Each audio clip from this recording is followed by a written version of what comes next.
మీ daily life లో ఎదుటి వాళ్ళు నిజం చెప్తున్నారా అబద్ధం చెప్తున్నారా మీరు ఎప్పుడైనా కనిపెట్టగలిగారా? మీకు గనక ఈ టాలెంట్ ఉంటే మీరు వారిలో నోటీస్ చేసే విషయాలేంటి, వారిలో ఏం నోటీస్ చేసి ఏ విషయాల్ని బేస్ చేసుకొని ఎస్ వీళ్ళు అబద్ధం చెప్తున్నారు, ఎగ్జాక్ట్ గా నేను ఇది చెప్పగలను అని కాన్ఫిడెంట్ గా మీకు ఎలా తెలుస్తుంది? సాధారణంగా మనం ఎదుటి వాళ్ళని జడ్జ్ చేయడానికి కొన్ని కామన్ సిగ్నల్స్ ని మనం యూజ్ చేస్తుంటాం. వారి ఐ మూమెంట్ ని నోటీస్ చేస్తాం, కాన్ఫిడెంట్ గా మాట్లాడుతున్నారా లేదా, పదాలు తడబడుతున్నాయా. ఇంకొంతమంది మరీ డీప్ గా ఇన్వెస్టిగేట్ చేసే వాళ్ళు అయితే వాళ్ళు మాట్లాడుతుంటే థింక్ చేస్తూ మాట్లాడుతున్నారా, ఎక్కువ డీటెయిల్స్ చెప్పకుండా ఎస్కేప్ అయిపోతున్నారా. ఇవన్నీ చూసి మనం అనుకుంటాం ఎస్ వీళ్ళు ఎగ్జాక్ట్ గా అబద్ధం చెప్తున్నారో అది నేను కాన్ఫిడెంట్ గా చెప్పగలను అని అనుకుంటాం. కానీ ఇక్కడే ఒక పెద్ద ప్రాబ్లం ఉంది. ఈ సిగ్నల్స్ అన్ని ఎప్పుడు 100% కరెక్ట్ కావు. ఇవన్నీ సిగ్నల్స్ మాత్రమే, ప్రూఫ్స్ కాదు.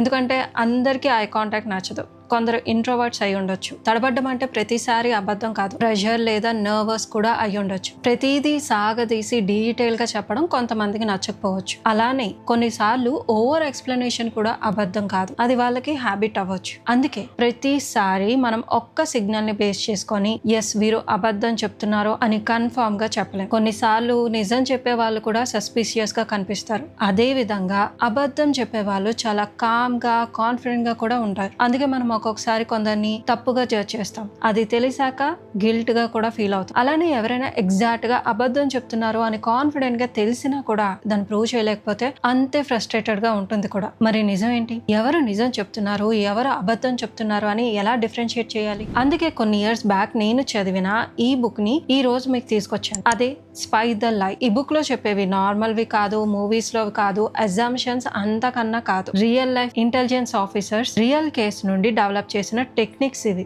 యాక్చువల్లీ ఇలాంటి టాపిక్స్ పై మీకు ఇంట్రెస్ట్ ఉందని పర్టికులర్ గా ఈ బుక్ కి రీసెంట్ గా వచ్చిన రెస్పాన్స్ తో అర్థమైంది. అందుకే ట్రెండ్ లో లేకపోయినా ఈ పవర్ఫుల్ బుక్ ని మీ ముందుకు తీసుకొచ్చాను. సో లేట్ ఎందుకు, let's see how to spot a liar.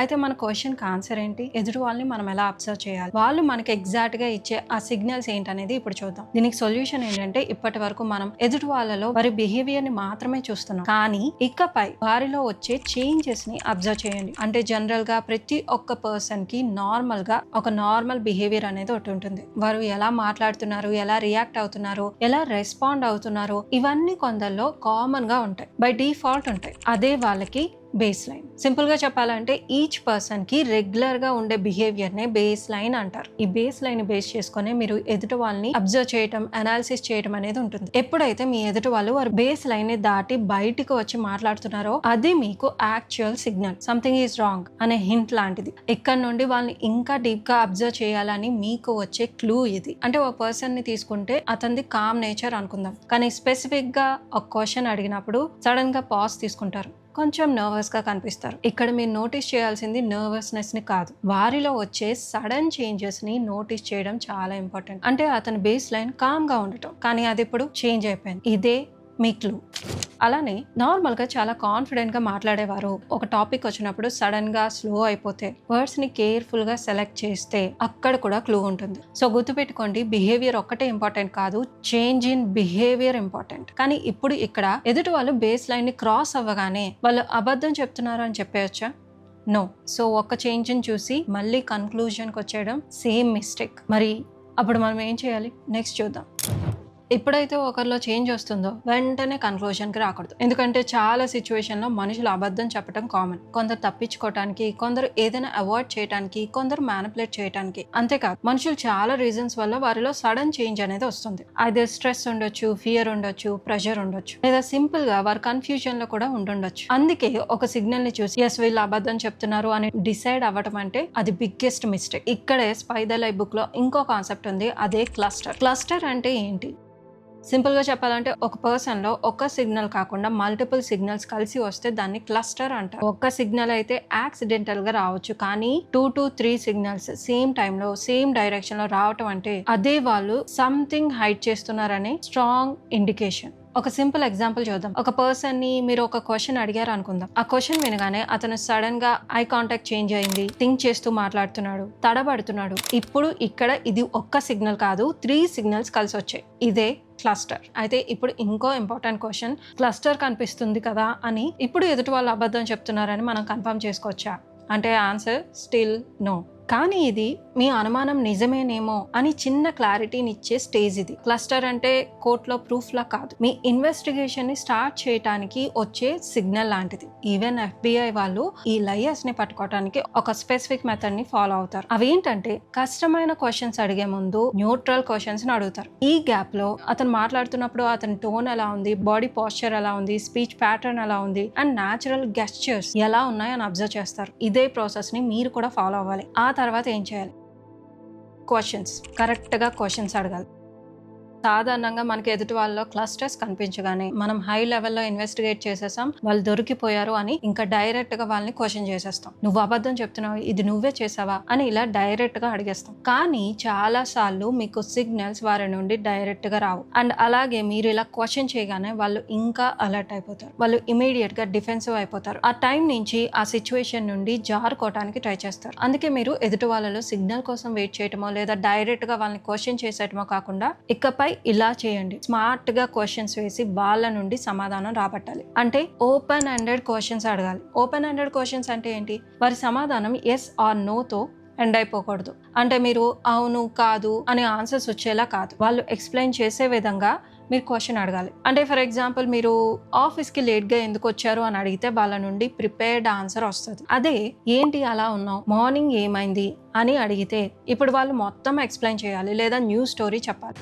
ఇంకో ఇంపార్టెంట్ టెక్నిక్ ఏంటంటే అన్ఎక్స్పెక్టెడ్ క్వశ్చన్స్ వేయాలి. ఎందుకంటే అబద్ధం చెప్పే వాళ్ళు యూజువల్లీ ప్రిపేర్ అయి ఉంటారు, కానీ అన్ని విధాలా ప్రిపేర్ అవ్వలేరు. సో మీరు అన్ఎక్స్పెక్టెడ్ గా క్వశ్చన్స్ అడిగితే వాళ్ళు కన్ఫ్యూజ్ అవుతారు, వాళ్ళ బేస్ లైన్ నుండి బయటకు వస్తారు. అక్కడే మీకు సిగ్నల్ దొరుకుతుంది. లైక్ నువ్వు ఎక్కడికి వెళ్ళావు అని అడిగే కన్నా నువ్వు వెళ్ళిన చోట వెదర్ ఎలా ఉంది, లేదు మీకు పక్కాగా వాళ్ళు ఎక్కడికి వెళ్ళారో తెలిస్తే అక్కడ ఇలా జరిగిందంట, నువ్వు అక్కడే ఉన్నావు కదా, నువ్వు చూసావా, నీకు తెలుసా అని అడిగి చూడండి. ఇప్పుడు ఆన్సర్ ఇవ్వటం కష్టమవుతుంది, అక్కడే మీకు చేంజ్ కనిపిస్తుంది. ఇంకొక పవర్ఫుల్ టెక్నిక్ ఏంటంటే సైలెన్స్ని యూజ్ చేయండి. చాలా మంది ఏం చేస్తారంటే ఒక క్వశ్చన్ అడగగానే డౌట్గా సైలెంట్గా చూసి మళ్ళీ నార్మల్గా మాట్లాడడం స్టార్ట్ చేస్తారు. కానీ మీరు సైలెంట్గా ఉంటే ఎదుటి వాళ్ళు ప్రెషర్ ఫీల్ అవుతారు. ఈ ప్రెషర్లో వారు ఎక్స్ట్రా ఇన్ఫర్మేషన్ ఇవ్వచ్చు. ఇలా చేస్తే ఫోర్స్డ్గా కాదు, వాళ్ళంతట వాళ్ళే బయటపడే ఛాన్సెస్ ఎక్కువ ఉంటాయి.